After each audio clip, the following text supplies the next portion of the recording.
Sekarang kita nak bergerak kepada ayat yang ke-6. Alam tara kaifa fa'ala rabbuka bi'ad. Sebelum tu saya nak sebutkan, surah Al-Fajr ni adalah surah yang ke-89 mengikut tertib susunan surah-surah Al-Quran. Allah sudah berbicara mengenai penyakit problem manusia yang cinta pada dunia, pilih keduniaan semata-mata sehingga melupakan akhiratnya dalam 2 surah sebelum tu lagi. Jadi kalau Al-Fajr surah 89, surah sebelum dia 88 adalah surah Al-Ghashiyah. Hal ataka hadithul Ghashiyah. Dan sebelumnya surah 87 adalah surah Al-A'la. Sabbihisma rabbikal a'la alladhi khalaqa fasawwa.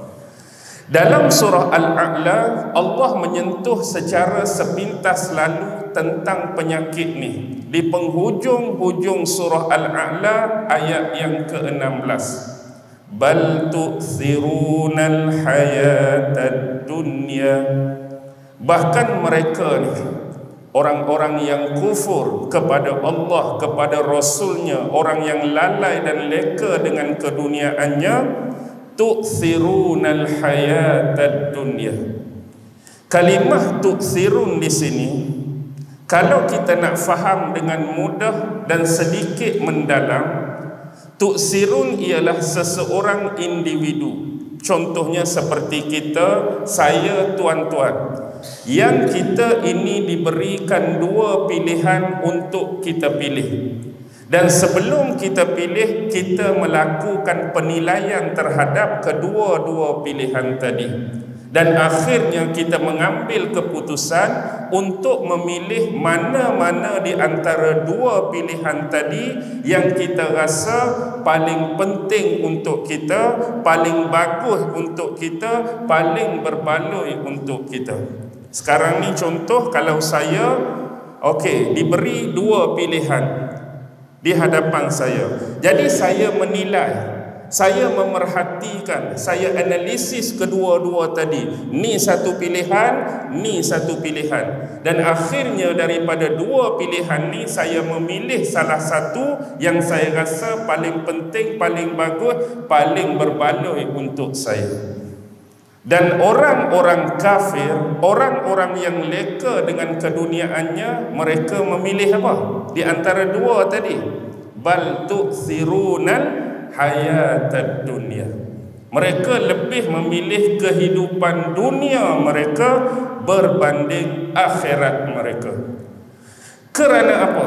Kerana sifat dunia tu, kalimah ad-dunya tu ialah root word dia, kata akar dia daripada kalimah dana, danwu. Maksudnya yang paling dekat, yang paling hampir, yang paling rendah mutu dan kualiti dia. Itulah maksud dana, danwu dan dunia tu sendiri. Sebab sifat dunia tu dia dekat dengan manusia. Sebab kita sendiri pun hidup atas dunia. Dan apa saja keinginan dan kehendak kita, kita rasa kita boleh capai, kita boleh dapat di atas dunia ni. Sebagai contoh, kalau kita berkeinginan untuk berharta, jadi kita bekerja, kita cari, kita berusaha. Bila dapat harta yang kita nak, yang kita ingin tadi, kita boleh nampak terus benda tu depan mata kita, kita boleh kecapi kenikmatan daripada nikmat berharta. Kalau kata nak kereta, kita simpan, dapat nampak kereta tu. Nak rumah, nampak rumah tu. Tetapi sifat akhirat tu apa dia? Wal akhiratu, ulama kata ghuyyibat anna. Sebab ramai yang tidak cenderung untuk kejar akhirat mereka kerana sifat akhirat tu ghuyyibat, ghaib, terhalang, terdinding, terhijab. Ilmu dan pengetahuan tentang akhirat kita dah ada. Ilmu dan pengetahuan tentang azab dan nikmat kita ada. Ilmu dan pengetahuan tentang syurga dan neraka pun kita ada. Dari mana kita ambil? Dari nas-nas Al-Quran. Allah dah cerita dalam Quran tentang syurga dia, tentang neraka dia, tentang nikmat dalam syurga, tentang azab dalam neraka.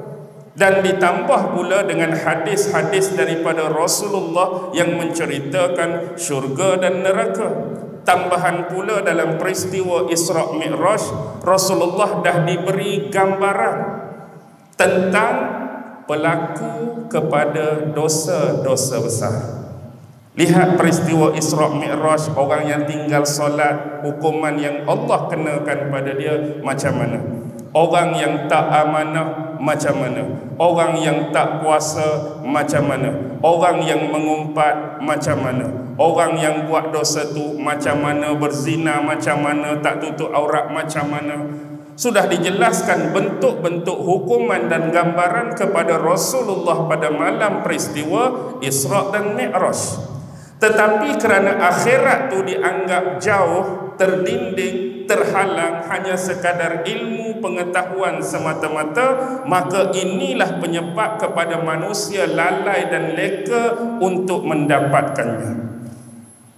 Jadi disebabkan lalai dan leka tadilah, mereka terus terjerat dengan kehidupan dunia mereka, berbanding dengan dunia yang mereka boleh dapat secara terus, secara cepat dan sebagainya. Dan Allah bagi tahu dah lepas ayat tu, wal akhiratu khairun wa abqa. Dan sebenarnya akhirat itu lebih baik dan lebih kekal sifat dia. Ulama-ulama ada menyebut, kita sebagai manusia yang hidup atas dunia ni, apa saja yang kita cari, sesuatu benda yang menyukakan kita, yang mengembirakan kita, yang ada kecenderungan dalam hati, jiwa dan perasaan kita, yang kita nak benda-benda yang kita suka, yang kita cenderung tadi terus kekal dengan kita waktu kita hidup atas dunia. Ini adalah sesuatu perbuatan yang amat-amat malang dan bodoh. Apa maksud dia? Kita nak cari benda hak kita suka, benda hak kita seronok, benda hak kita cenderung pada hati dan jiwa, dan benda-benda tadi kita nak suruh kekal duduk dengan kita waktu atas dunia. Ulama kata ni adalah perbuatan yang amat malang dan bodoh. Contoh kita bagi, manusia ini dia akan rasa senang, seronok, selesa bila dia diberi nikmat kesihatan. Suka tak siapa-siapa kalau sihat? Dan kalau dia suka sihat dan dia nak sihat ni sentiasa duduk dengan dia, tak sakit-sakit, kekal sihat tu, tak jatuh sakit, dia nak cari waktu hidup atas dunia, dapat ke tak dapat? Confirm tak akan dapat. Pasti Allah akan uji, Allah akan selang-selikan kehidupan dia. Ada masa dia sihat, ada masa dia sakit. Kalau kata kita diberi nikmat berharta dan kekayaan, dan kita rasa benda tu menyeronokkan kita, kita nak suruh kekal kaya sepanjang masa, tak miskin-miskin, boleh ke tak? Tak akan boleh. Tak akan boleh kalau cari benda tu atas dunia. Allah akan uji dengan kemiskinan. Kalau kita berniaga, masuk ribu-ribu, masuk juta-juta, kita nak kalau boleh terus maju, terus maju, terus maju, tak akan dapat. Allah pasti akan selanginya dengan mungkin rugi, mungkin bankrupt, mungkin blacklist, mungkin bank isytihar muflis dan sebagainya. Jadi nak cari benda hak kita suka, nak cari benda tu yang kekal atas dunia, kita tak akan dapat kecuali di akhirat besok.